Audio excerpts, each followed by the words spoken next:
నమస్తే ఫ్రెండ్స్, నేను మీ అడ్వకేట్ రమేష్ పెట్ల. సో భారతీయ న్యాయ సంహిత అనే కొత్త చట్టం మనకు అమల్లోకి వచ్చింది. ఇంతకుముందు భారతీయ శిక్షా సంహిత అంటే ఐపీసీ సెక్షన్స్ లాగా కేసులు పెట్టేవాళ్ళు, ఇప్పుడు అది బిఎన్ఎస్ లాగా మారిపోయింది. బిఎన్ఎస్ అంటే భారతీయ న్యాయ సంహిత 2023 చట్టం ఇది. ఇప్పుడు మనకు ఐపీసీ సెక్షన్ 276 ఇప్పుడు బిఎన్ఎస్ సెక్షన్ 278గా మారింది. ఈ చట్టం ఏం చెప్తుందో మనం తెలుసుకుందాం. అంతకంటే ముందు ఈ ఛానల్కి మీరు తప్పకుండా సబ్స్క్రైబ్ చేసుకోండి. చట్టాల పట్ల, శిక్షల పట్ల ప్రతి ఒక్కరికి ఒక బేసిక్ అవేర్నెస్ ఉన్నప్పుడు అసలు పోలీసులు కరెక్ట్ కేసు పెట్టారా, లేకపోతే మనం తప్పు చేసినప్పుడు కానీ, లేకపోతే ఎదుటి వాళ్ళపైన మనం కేసు పెట్టినప్పుడు కానీ ఈ సెక్షన్స్ కరెక్టా లేదా, ఓకే సెక్షన్స్ పెట్టారు అవి ఏం చెప్తున్నాయి, దాని ప్రకారం నేను చేసిన నేరానికి దానికి సంబంధం ఏమైనా ఉందా, ఇవన్నీ మీకు ఒక బేసిక్ అవేర్నెస్ అనేది వస్తుంది. కాబట్టి మీరు ఈ ఛానల్కి సబ్స్క్రైబ్ చేసుకోండి, అందరికీ షేర్ చేయండి. ఇకపోతే మనం మ్యాటర్లోకి వద్దాం. ఈ చట్ట ప్రకారం ఏంటంటే ఒక మందు బదులు మరొక మందుని ఎవరైనా అమ్మడం కానీ లేకపోతే అమ్మే ప్రయత్నం చేయడం కానీ చేస్తే ఏమవుతుంది? ఆబ్వియస్గా డాక్టర్ దగ్గరికి మీరైనా ఒక రోగం వస్తే డాక్టర్ దగ్గరికి వెళ్తారు.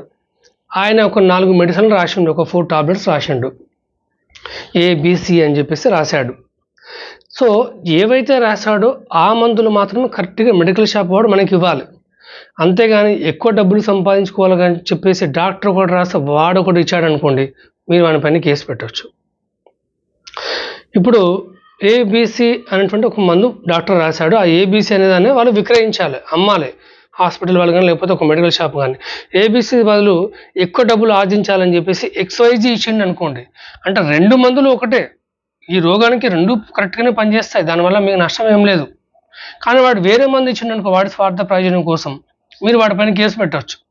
మీకు హెడేక్ లేస్తుంది, ఆ క్రోసిన్ పనిచేస్తుంది, లేకపోతే ఇంకేదైనా పారాసెటమాల్ పనిచేస్తుంది అనుకోండి. ఈ 2 కాకుండా ఇంకేదో బ్రాండ్ తీసిండు అనుకోండి, అది ఆ సందర్భంలో మీరు కేసు పెట్టచ్చు అతని పైన. కానీ కొన్నిసార్లు అడుగుతుంటారు మెడికల్ షాప్ వాళ్ళు, మీకు ఓకేనా బాబు, ఆల్టర్నేటివ్ ఉంది సేమ్ ఫార్ములా అడుగుతారు. కానీ వాళ్ళు అడిగినప్పుడు మీరు ఓకే అంటే అది మీ ఇద్దరి మధ్యటువంటి సంబంధం. అది మన స్వతంత్ర భారతదేశంలో ఎట్లా అంటే చివరికి మర్డర్ చేసినా సరే కోర్టు ఏం చేస్తుంది, మీరు వచ్చి కేసు పెడితేనే విచారణ జరుగుతుంది తప్ప కోర్టు వచ్చేసి ఎక్కడ మర్డర్ జరిగింది, ఎవడు మర్డర్ చేసాడు, ఎవడు చనిపోయినా ఎవరు చూడరు, పోలీసులు కూడా ఎవరు చూడరు.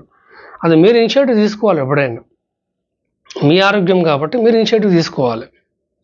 సో ఒక మందుకు బదులు మరొక మందు విక్రయిస్తే మాత్రం వాళ్ళకి 6 నెలల వరకు జైలు శిక్ష, అలాగే 5,000 రూపాయల వరకు జరిమానా కూడా ఉంటుంది, గుర్తుపెట్టుకోండి.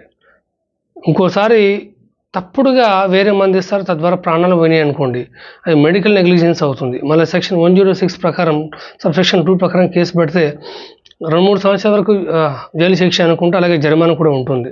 I think up to 2 years వరకు జైలు శిక్ష, అలాగే జరిమానా కూడా ఉంటుంది. కాబట్టి మై డియర్ ఫ్రెండ్స్, సో మీ ఆరోగ్యం మీ చేతుల్లోనే ఉంటుంది.